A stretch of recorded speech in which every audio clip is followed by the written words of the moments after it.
Hello, welcome. My name's Aaron, I'm David. and we are on our second lesson on a relationship series, and our title today is Relationships. boys and girls, men and women relationships, and we're really talking about some of the differences in relationships and how men and women are different, right?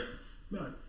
But I like this little story. When I was a little boy, before I was in school, I had a friend, and it was a she friend. It was Sylvia. A she friend. She friend. And she was down the street from me, and I played with Sylvia all the time.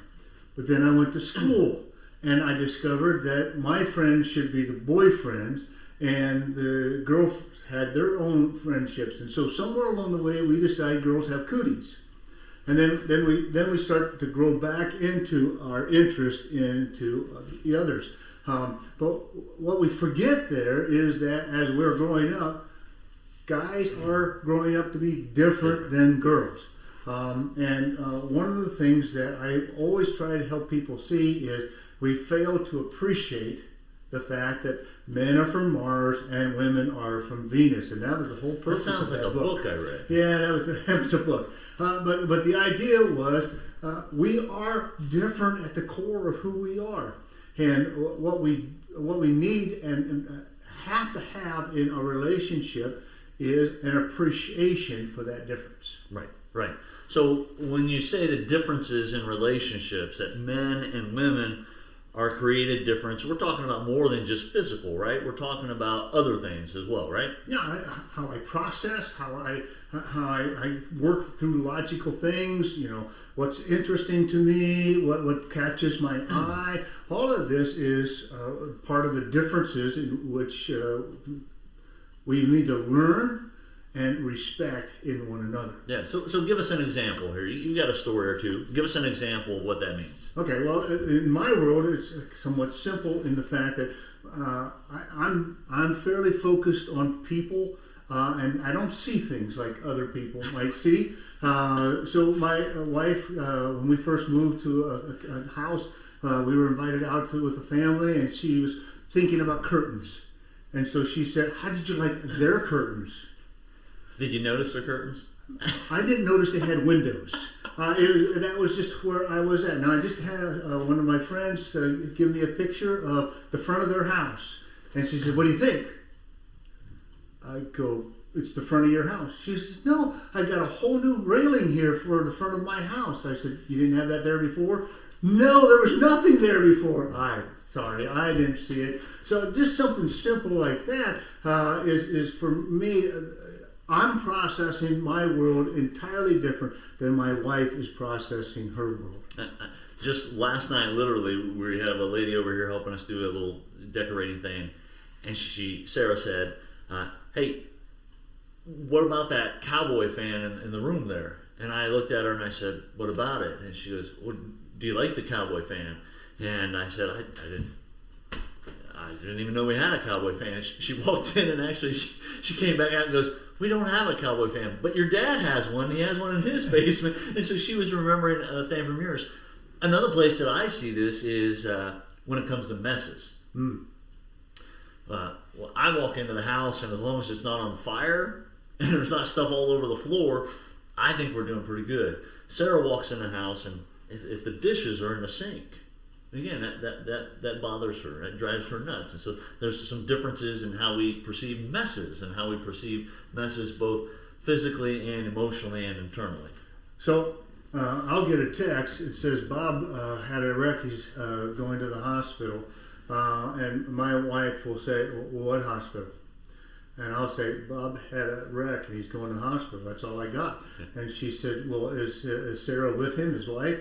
And I go, I got this text. It said, "Bob was in a wreck. He's going to the hospital." And she'll just ask 6 or 7 questions. And I go, "At what stage do you understand I only know these 2 pieces of information? So why don't you ask more details?" And I go, "I got what I got." Again, just appreciating the differences. And I know then when I communicate, my wife wants more details. And I'm very happy not having details. And so again, what makes us different is sometimes the very thing that draws us to one another. I see strengths in you that I don't have. I see likes in you that attract me. And then one of the things we do then is when we get into the relationship or you get married, I start to want to change you. Uh-oh. I want to start to fix those differences. I want you to be more like me. Yep. And sometimes people are willing to adjust to be more like you or me. And then we start to resent the fact that they're not giving us the same kind of joy or same kind of relationship that we once fell in love with.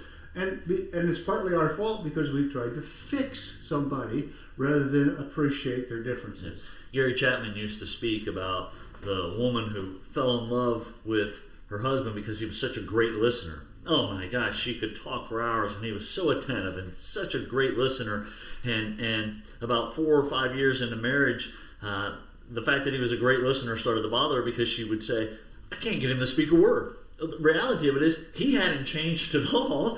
He was still a great listener, but he was never a great communicator back. Now, he needed to work on that, and she needed to recognize the very thing I fell in love with you about is still present.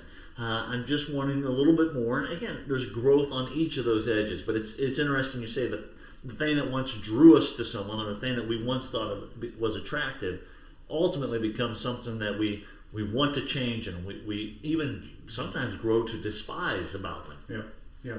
The other side of that is I recognize those differences before I get married, and I'll enter into that relationship thinking I'm going to fix that. Fix it. Oh boy. I'm going to change it. So I entered into the relationship purposefully thinking I'm going to change that person. And I'm going to say to you right now, if it's a guy, he is not going to change. We are pretty much boots deep into the mud when it comes to change. And so what you see when you're dating is pretty much what you're going to get when you're married. And if you think you're going to change that person, let me remind you that the only person who changes anybody is God. And if you're not God, you're in trouble. Right. Most people are not God. I saw that. In fact, I appreciate that. Yeah.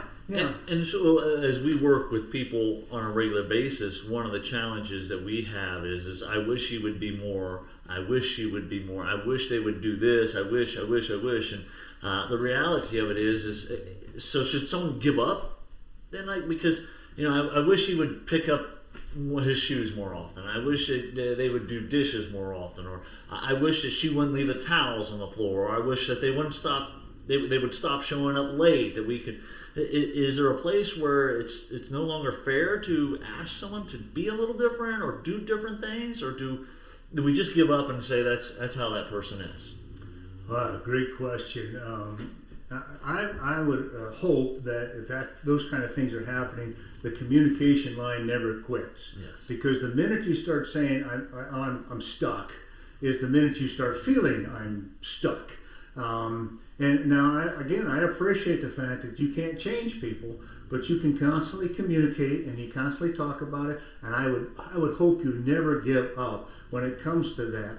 And the question then becomes, how do I communicate with you about these things when I communicate with you, nothing changes? And that becomes the greater question then. Why is it that when I need something or I want something, you're not willing to comply when it's something as simple as pick up your towels? Right. So we'll come back to that more in a little bit. But you have someone that used to read in the Dayton Daily News, David Barry. And David Barry had a kind of an idea of what women want versus what men want in life. And I think that's a great statement to kind of help move us to the next point where it's like, hey, what do women really want in a relationship? Yeah, he said, what women want is to be loved, listened to, respected, loved, needed, trusted, and at times to be held. What men want is a ticket to the ball game. Ticket to the ball game, right? Yeah. Right, and maybe a friend to go cheer with. That's exactly right. Yeah, exactly right. Yeah. And again, he's just being fun with the differences in, and the only way that you can learn those differences if you identify them and you talk about them. And you spend a lot of time talking about them. And I think one of the things that we fail to do as we're dating is to talk about the relationship. Right. And I don't want to get into this deeply, but many of us choose to get into a sexual relationship with someone and move forward in that relationship in that setting, rather than spend the time in the other part of the relationship, and that's talking about the relationship. We see this a lot. In fact, I just had a long discussion last week with a gentleman who moved in with a lady, and so they're pretending to be married before they're married, and it ended up in a disaster. In fact, he found her in bed with one of his best friends, and that's a different story on its own. But as I listened to him talk, and we kind of retraced the steps back on what warning signs did he miss and what were the red flags that he missed, ultimately I said to him two things. One, there were several flags that you missed because you had already committed to the physical side of the relationship. Right. I said the other thing is I'm going to poke the bear a little bit here. I said to him, but I said, God has rules and boundaries for a reason, and often our greatest regrets in life are when we've said to God, "I'm going to do it my way.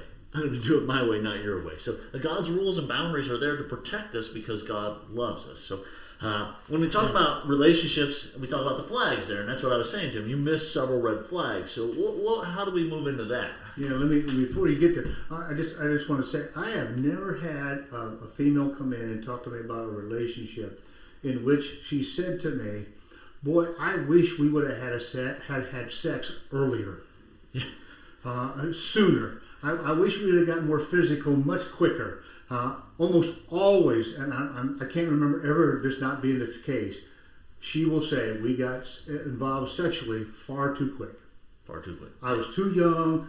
We ended up getting pregnant." On and on the story goes, and there's a moment of regret that relationship got physical.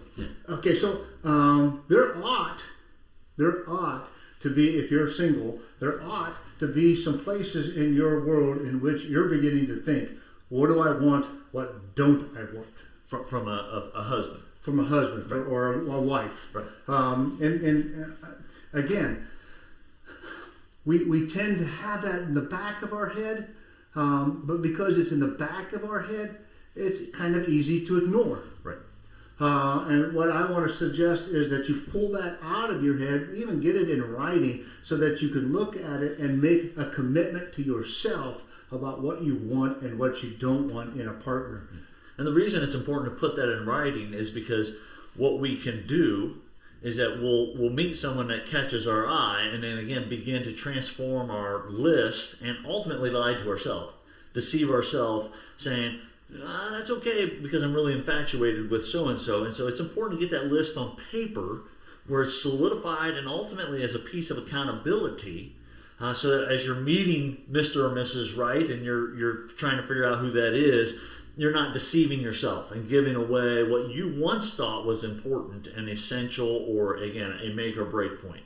Yeah, and here's one of the big warnings that I have when I speak with young ladies is what you think "I love you" means.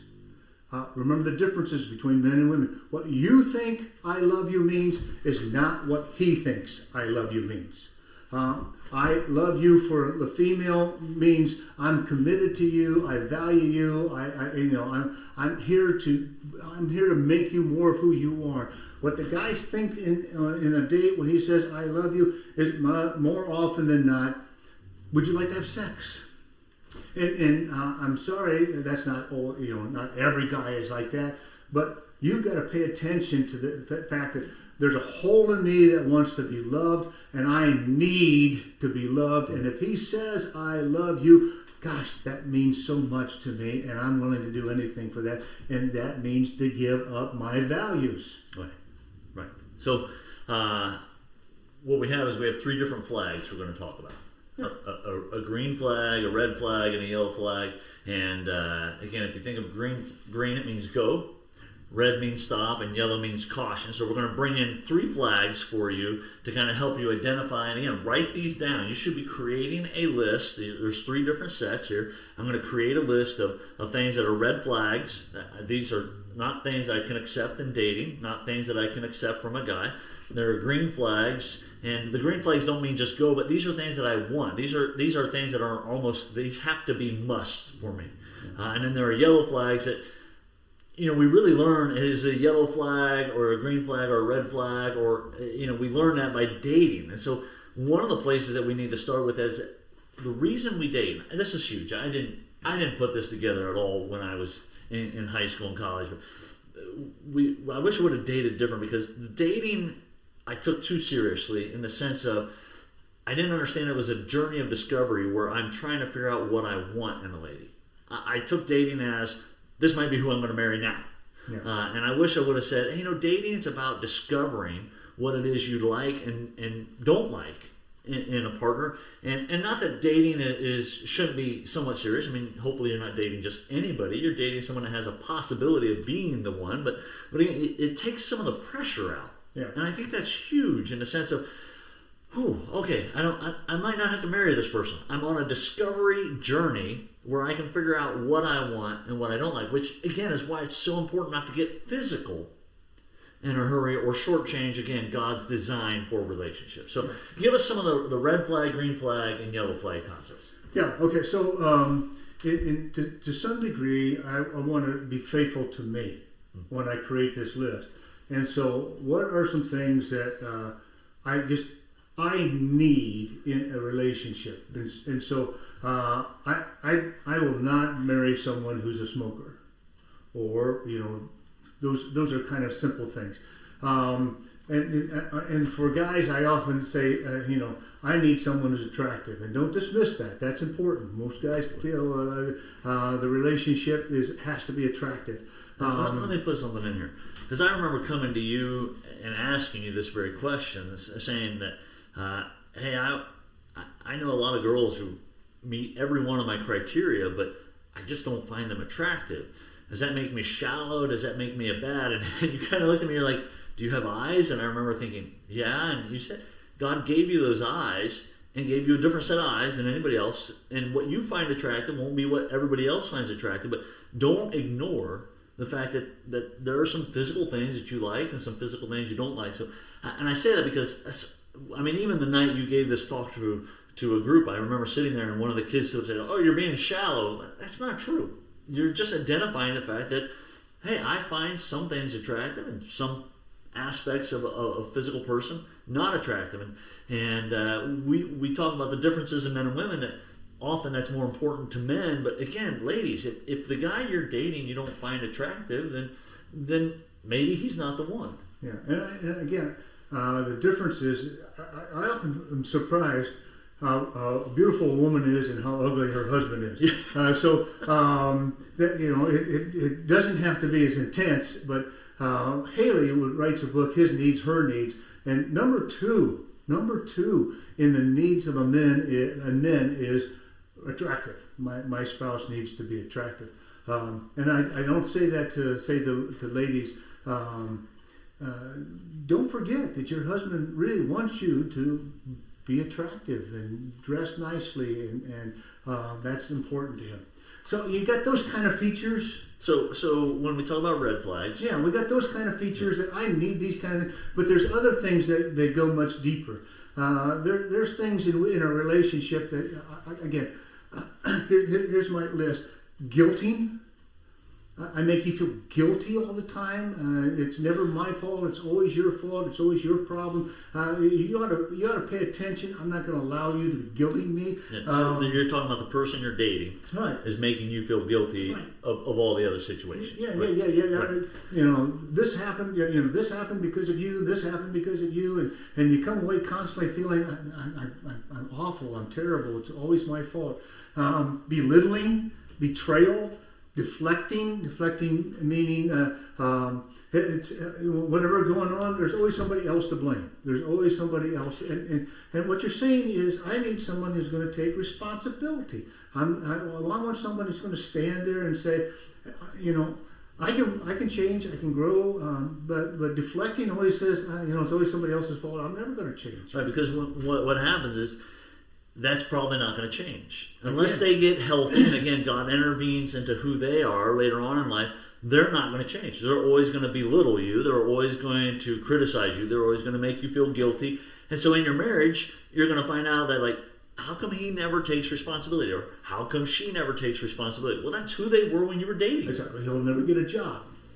You saw that coming. Yeah. And you're not going to fix it. No. Yeah. Okay. Some couple more isolation. They want to pull you away from your family. They want to pull you away from your friends. Which usually has a controlling side. That's a controlling side. I want to remove you from all the other places so that I can manipulate. We have a young lady that grew up in our youth group who is just a great lady who right now she has removed herself from everything, and the gentleman she's with has basically removed her from every piece of family influence that might speak a different view to her.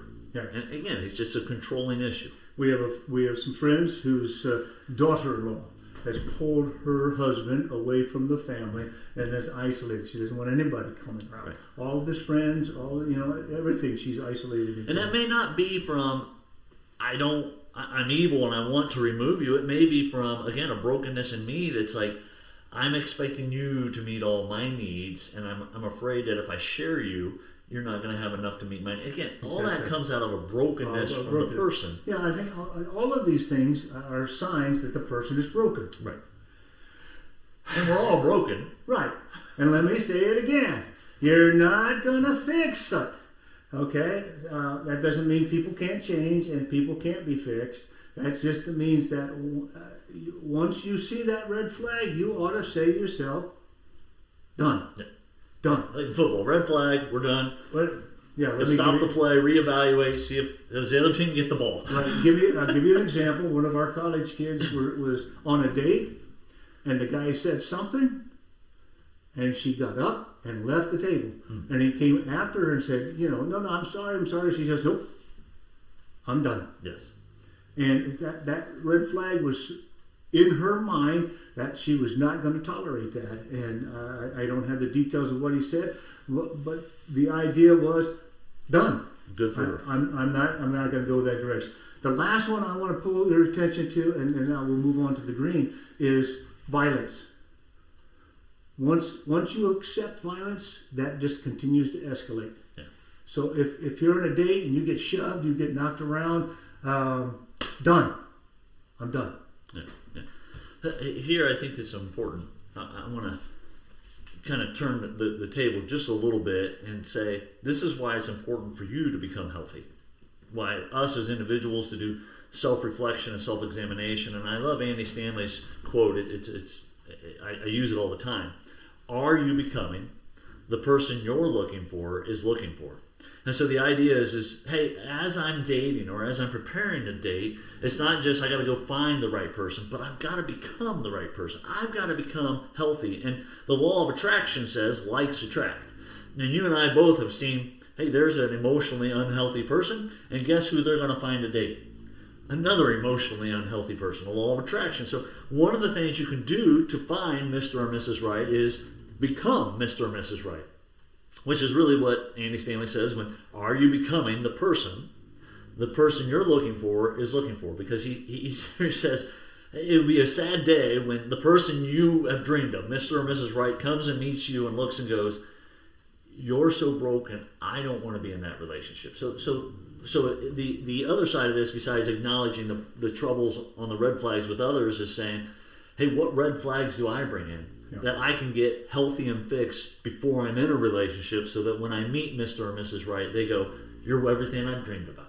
Yeah. We can't get away from ourselves. And so there's this constant question, how healthy am I? Am I growing in Christ Jesus? Am I loving better in Christ Jesus? Or am I permitting my unhealthiness to continue to sabotage my relationships? And that goes back to the idea of dating. That sometimes in dating, I can realize I'm the one that's screwing it up. Yeah.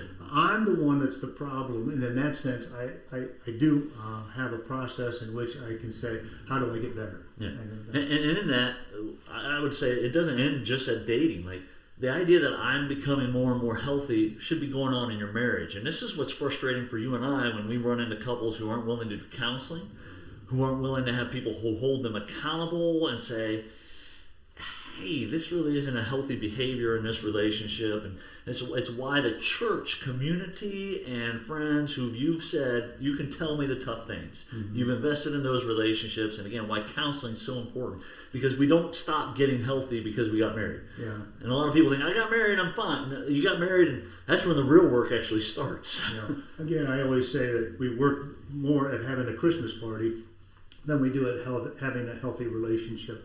And the idea is that I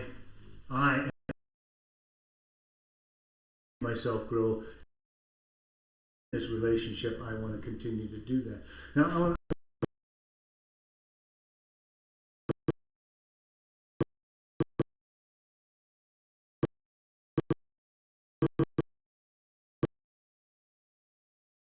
identify these pieces.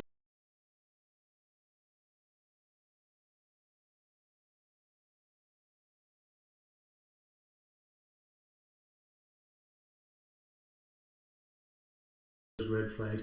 And again, what we're discovering is our kids today don't really know how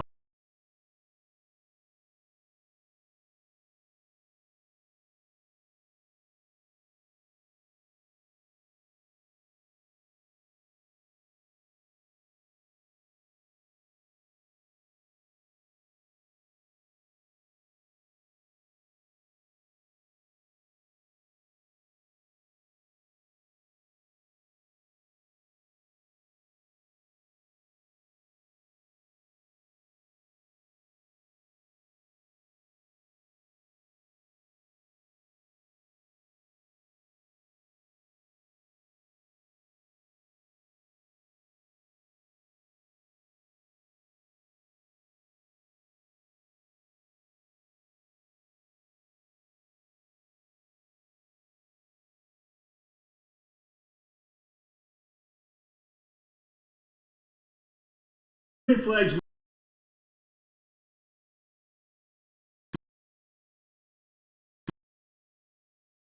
I like the fact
deeper than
She kind of,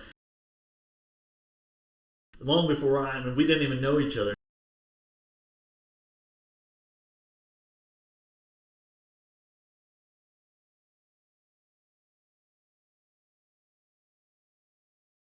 And those are pieces that I went, okay, that's a green flag. Here's someone who put her kids first. That's a big deal, especially if you're dating for the second time. I needed someone who said, hey, your kids and my kids are going to be a priority in life, because when you're dating the second time, I mean, I read books about how hard it is to put two families together, and wow, that was even more difficult, and both of us have said this, than we thought reading the books. And so, again, I was looking for someone who would say, yeah, our kids are going to be important. They're never going to outdo us in the sense of, again, our marriage is going to be important, but our kids are going to be important. So those are some green flags, as an example, that I was looking for, that, again, said, hey, this relationship is a go so far. Yeah. And then there's going to be some other things where you're going, Yeah. not sure. And those are the yellow flags. And what you want to do with those yellow flags is, over the time of dating, I dated this guy, I dated this guy, some of those yellow flags will always remain yellow flags. You're neutral about that.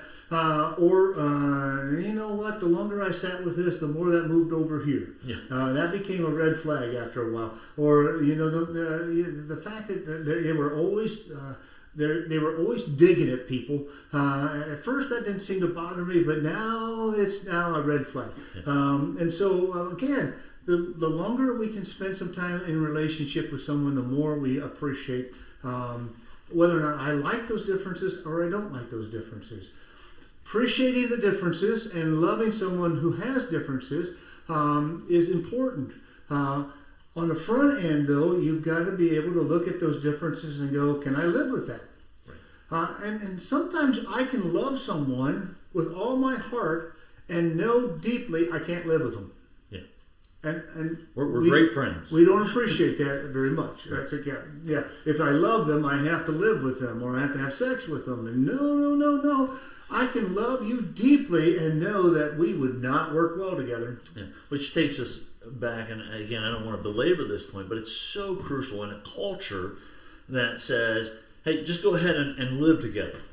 Yeah, I get it. I get the financial, like, hey, we're not paying for 2 apartments or 2 houses, and we're not doing the midnight drives. I mean, I get all that, but the reality of it is you're shortchanging the time period where you could, again, oh, wait, I just discovered a red flag. Oh, we're living together. It's harder to throw the red flag and get out of that then. Or, again, you're discovering yellow flags left and right, and you're not sure what to do with them, but because you're pretending to be married, it's harder to back out of that relationship, and why it's so crucial to really follow God's plan and say, hey, we're not going to live together until we've said I do. And again, statistics all over the place back that up to say, hey, relationships... the percentage of relationships that fail when they pretend to be married, when they pretend to live together before they're married, it's staggering. Well, at the front end, it's a commitment issue. Right. And I always want the back door to be open so that I can get out of this relationship. For me, that would be a red flag. You don't want to commit to this long term because of finances. Or you don't want to, because your mom and dad got a divorce and you saw how ugly that is. Okay, so let's make a commitment to stay in this for the rest of our life. And if you can't make that commitment, that means what you want to do is at any time in this relationship, you want to walk out the back door. Right. And as you said, that should be a red flag. There's a young lady in our church who, again, just came off of a 7-year relationship, and she's just brokenhearted. And after months of working with her kind of through the hurt and stuff, we finally had a serious conversation, which was, hey, so what was your number one mistake here? And she kind of looked at me and said, I'm not sure. And I said, well, your number one mistake is you dated and then pretended to be married to someone who didn't want to be married. And as you said, that meant he always wanted to have a back door open. And I said, that should have been a red flag immediately. In fact, the first red flag, once you got that far in your relationship, saying, so I'm not worth committing to? Or are you saying you're already planning for this the end? Or finances are more important than our commitment? Yeah. There's just so many red flags in that. Again, you and I appreciate the fact that people get into some issues, and they will have to work through those issues. But again, the idea of commitment, whatever happened to commitment. Right. All right. Anything else you got for us? I think we beat that pretty good. Yeah. All right. So in your relationships, hopefully you can sit down and put together a list. How many green flags should someone have? How many red flags should someone have? I don't know. There's a limited number here.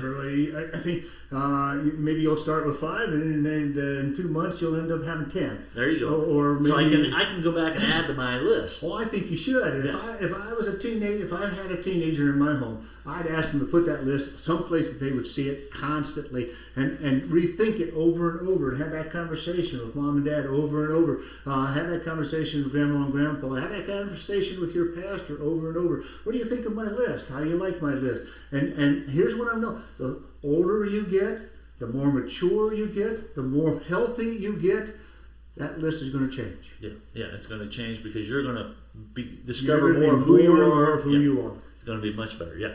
All right. So work on your list. Again, I just encourage you to try to start out with at least 5 to 10, and then go from there. And it's okay for my list to change as I go too, isn't it? Well, yeah. I can go back and I can say, hey, what once was a red flag maybe isn't a red flag, or what once was a green flag. Both of those shifted to yellow. So the list can evolve, right? Absolutely. Because I'm evolving, I'm getting smarter as well. Exactly. And my goal is to work on me, not on my changing my partner. And again, part of my growing to love my partner is to appreciate their differences. Yeah. All right, thank you guys for watching. I'm Aaron. I'm David. And that was our second of 3 messages on relationships. Join us next week, and we'll give you the third one. Okay. God bless.